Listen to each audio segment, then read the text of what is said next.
ইন্দোনেশিয়ার আচেহ প্রদেশে কেন চালু আছে শরিয়া আইন?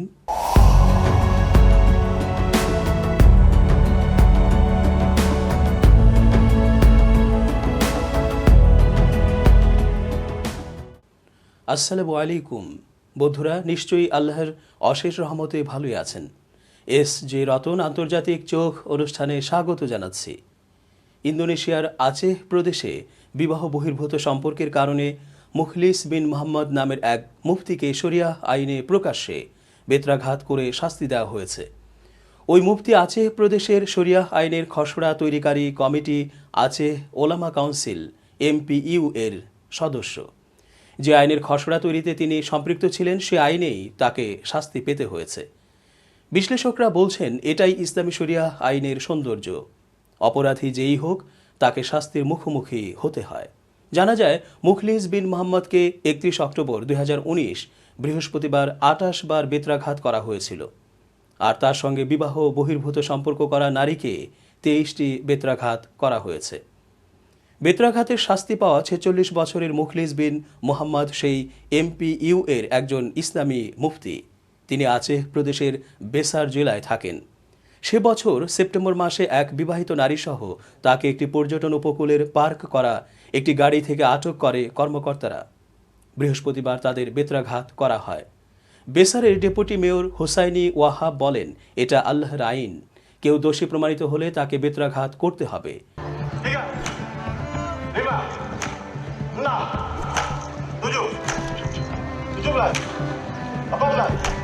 সে ওলামা কাউন্সিলের সদস্য হলেও তিনি জানান, মুখলিসকে MPU থেকে বহিষ্কার করা হয়েছে।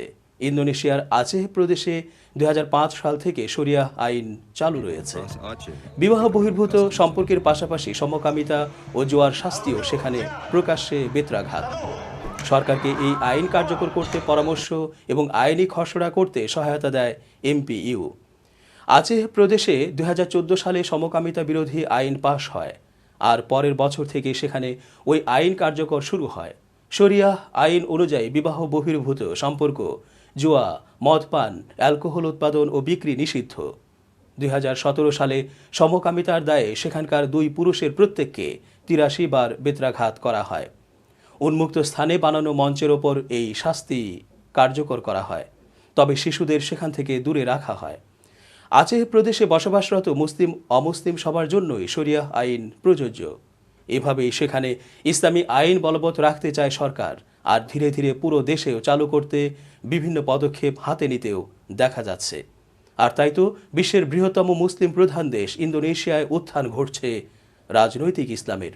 দেশটিতে ইসলামপন্থী সংগঠনগুলো এখন রাজনীতি নিয়ন্ত্রণ করছে। এর ফলে ইন্দোনেশিয়ার পররাষ্ট্র নীতিতেও এসেছে দৃশ্যমান পরিবর্তন। মুসলিম ইস্যুতে সরব হয়ে উঠেছে জাকার্তা। কিভাবে ঘটল এই পরিবর্তন?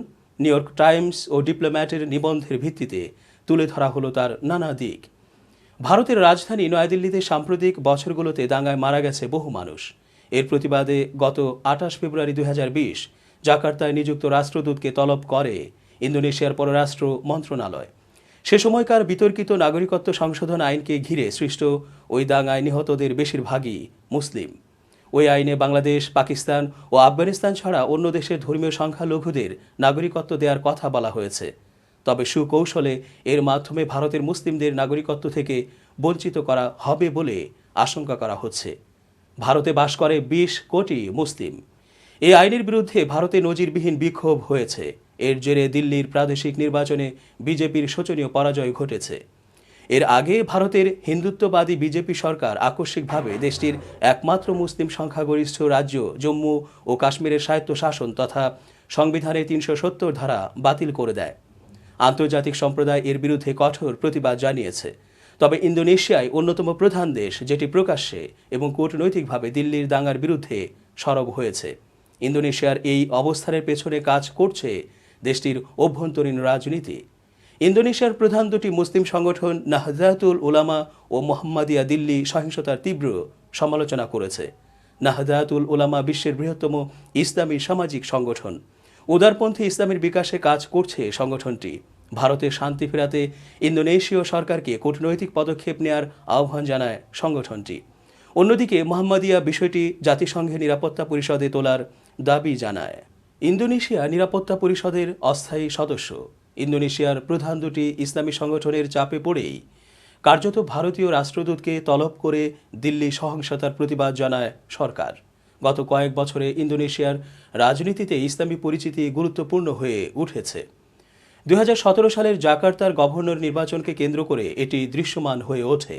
নির্বাচনের আগে খ্রিস্টান ধর্মাবলম্বী গভর্নর বাসুকি জাহাজা পূর্ণমা অশোকের ইসলাম বিরোধী মন্তব্যের প্রতিবাদে জাকার্তায় ব্যাপক বিক্ষোভ হয়। দেশটিতে এর আগে এমন বড় বিক্ষোভ আর দেখা যায়নি। প্রেসিডেন্ট জোকো উইদোদোর দীর্ঘদিনের সহযোগী ছিলেন অশোক। 411 ও 212 নামের এই আন্দোলনের পর নির্বাচনে পরাজিত হন অশোক। এরপর 2019 সালের প্রেসিডেন্ট নির্বাচনেও ধর্মীয় বিষয়টি মুখ্য হয়ে ওঠে। এতে উদ্বিগ্ন হয়ে পড়েন সেকুলার প্রেসিডেন্ট উইদোদো। যেসব ইসলামী সংগঠন অশোককে পরাজিত করে, উইদোদো নির্বাচনে তাদের সঙ্গে জোট করেন। তিনি নাহদাতুল উলামার প্রধান এবং দেশটির অন্যতম ক্ষমতাধর আলেম মারুফ আমিনকে তার রানিং মেট বা ভাইস প্রেসিডেন্ট নিয়োগ করেন। ফলে এই মুসলিম সংগঠনটির সমর্থন লাভ করেন উইদোদো। অন্যদিকে উইদোদোর প্রতিদ্বন্দ্বী প্রাভো সুবিয়ান্দোকে সমর্থন দেয় মোহাম্মদিয়ার সঙ্গে সংশ্লিষ্ট সংগঠনগুলো। সাবেক জেনারেল সুবিয়ান্ত একজন খ্রিস্টানের সন্তান এবং ইউরোপে শিক্ষিত হলেও জোরালোভাবে দেশটিতে ইসলামী শাসনের পক্ষে। তার দাপটে উইদোদো ডানপন্থার দিকে ঝুঁকতে বাধ্য হয়েছেন। 2019 সালের প্রেসিডেন্ট নির্বাচনে তিনি ছিলেন উইদোদোর শক্ত প্রতিদ্বন্দ্বী। অবশ্য নির্বাচনের পর তাকে প্রতিরক্ষামন্ত্রী পদে নিয়োগ দেন উইদোদো।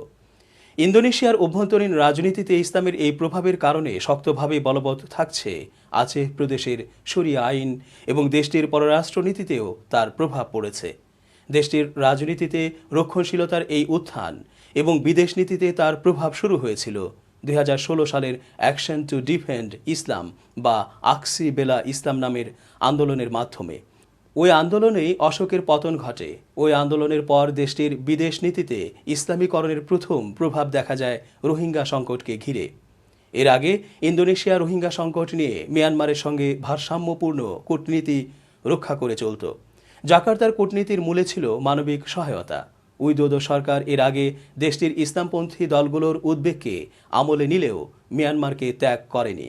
তবে 2017 সালের রোহিঙ্গাদের ওপর গণহত্যার পর এই অবস্থানের পরিবর্তন ঘটে। রাখাইনে রোহিঙ্গা নিধন শুরু হলে আক্সি বেলা ইসলাম ইন্দোনেশিয়ায় বিক্ষোভ করে। অন্যদিকে ইসলামী সংগঠনগুলোর জোট 212 movement action to defend Rohingya বা আক্সি বেলা রোহিঙ্গা নামে দেশটিতে সিরিজ বিক্ষোভ করে। অশোকের বিরুদ্ধেও তারাই ছিল সোচ্চার। তারা জাকার্তায় মিয়ানমারের দূতাবাসের সামনে বিক্ষোভ করে। জাভার প্রাণকেন্দ্রে বৌদ্ধ মন্দিরের সামনে আয়োজন করা হয় রোহিঙ্গা সংহতি সমাবেশ। জাকার্তায় আক্সি 169 নামের বিশাল বিক্ষোভে অনেক বিরোধী রাজনীতিকও অংশ নেন। এর মধ্যে প্রাভো সুবিয়ান্ত ছিলেন। অশোক বিরোধী বিক্ষোভ থেকে শিক্ষা নিয়ে রোহিঙ্গা সংকটে দ্রুত পদক্ষেপ নেয় উইদোদো সরকার। এর আগে উইদোদো কখনো প্রকাশ্যে মিয়ানমারের সমালোচনা করতেন না, কিন্তু সেবার তিনি ভিন্ন পথ ধরলেন। বিক্ষোভ শুরু হওয়ার আগেই সংবাদ সম্মেলন করে উইদোদো রাখাইনে সহিংসতা বন্ধের আহ্বান জানান। সে বছর তিনি তার পররাষ্ট্রমন্ত্রীকে মিয়ানমারে পাঠান দেশটির তৎকালীন নেত্রী অং সান সুচির সঙ্গে আলোচনা করার জন্য। এভাবে ইসলামপন্থীদের কারণে দেশটির পররাষ্ট্রনীতিতেও পরিবর্তন আসছে। তবে ভারত ও মিয়ানমারের বিরুদ্ধে ইন্দোনেশিয়া সরকার সরব হলেও চীনের উইঘুর মুসলিমদের ওপর নির্যাতনের বিরুদ্ধে নীরব রয়েছে। এটাকে চীনের অভ্যন্তরীণ বিষয় বলে এড়িয়ে যায় সরকার। দেশটির ইসলামপন্থী দলগুলো এই ইস্যুতে ততটা সোচ্চার নয়। এর মূলে রয়েছে ইন্দোনেশিয়ার ওপর চীনের প্রভাব। নিউ ইয়র্ক টাইমসের এক প্রতিবেদনে বলা হয়, রাজনৈতিক ক্যারিয়ারে উইদোদো মধ্যপন্থার পরিচয় দিয়েছেন। তিনি একসময় দাঙ্গা থেকে খ্রিস্টানদের রক্ষা করেছিলেন। ইন্দোনেশিয়ায় ইসলামী আইন চালুর দাবিতে সোচ্চার একটি সংগঠনকে তিনি নিষিদ্ধ করেছিলেন। 2014 সালে প্রেসিডেন্ট নির্বাচনে জয়লাভের পর তিনি মন্ত্রিসভায় নারীদের জায়গা দেন। ফলে তার বিজয়কে মধ্যপন্থী ইসলামের বিজয় হিসেবে দেখা হয়। তবে গত নির্বাচনের আগে পরিস্থিতি বদলে যায়। তিনি আলেমদের প্রশংসায় পঞ্চমুখ হয়ে ওঠেন।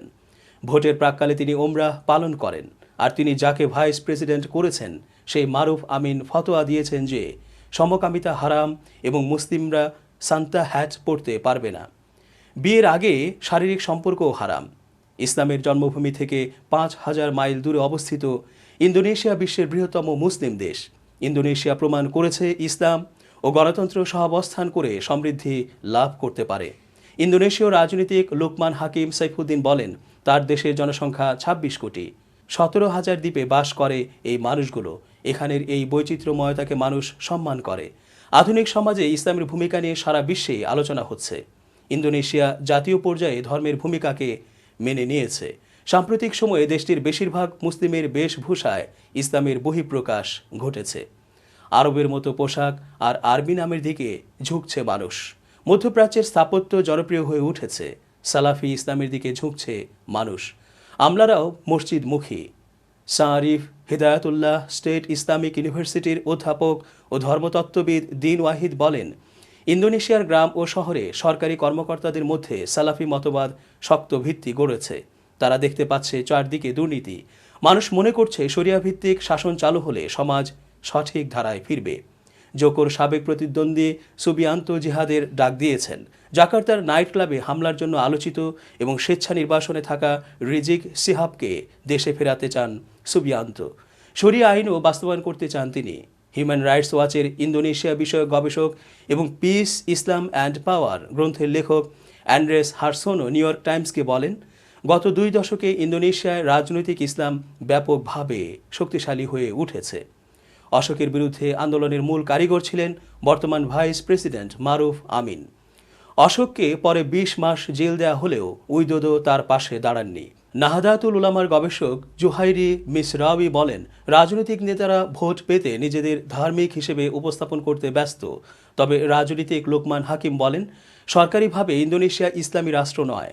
আবার একথাও সত্য যে দেশটি সেকুলার রাষ্ট্রও নয়। ইন্দোনেশিয়ায় ইসলামের আগমন ঘটে আরব ও ভারতীয় বণিকদের মাধ্যমে। ষোড়শ শতাব্দী নাগাদ বৌদ্ধ, হিন্দু ও অন্যান্য ধর্মের মানুষের মধ্যে ইসলামের বিস্তৃতি ঘটে। ফলে ইন্দোনেশিয়ার ইসলামের আলাদা একটা বৈশিষ্ট্য ছিল। এখানকার কিছু মসজিদের নকশায় মন্দিরের প্রভাব ছিল।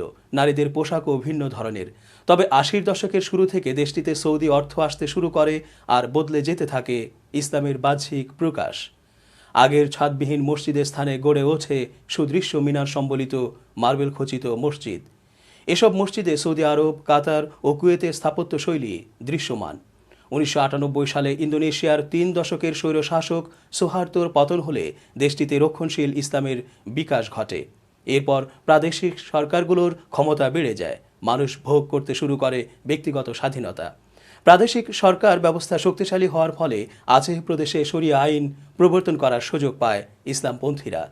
2015 সাল থেকে ইন্দোনেশিয়ার 34টি প্রদেশের মধ্যে শুধু আচেহ প্রদেশেই আইনগতভাবে বৈধ শরিয়া আইন শাসন চালু রয়েছে। মানবাধিকার সংগঠন হিউম্যান রাইটস ওয়াচ জানিয়েছে, শরিয়া আইনের কারণে আচেহ প্রদেশে লেসবিয়ান, গে, বাইসেক্সুয়াল ও ট্রান্সজেন্ডারদের নিরাপত্তা ও মত প্রকাশের স্বাধীনতা চরমভাবে ক্ষুণ্ণ হচ্ছে। তাদেরকে সর্বক্ষণ ভীতিকর পরিবেশের মধ্যে থাকতে হয়। তবে মানব সভ্যতার সৌন্দর্য রক্ষার্থে বিকৃত ওই সকল কর্মের কারণে শাস্তির আওতায় আসতেই হয়, জানান পর্যবেক্ষকরা। শেষ করছি আজকের মতো। শুভকামনা নিরন্তর। আল্লাহ হাফেজ।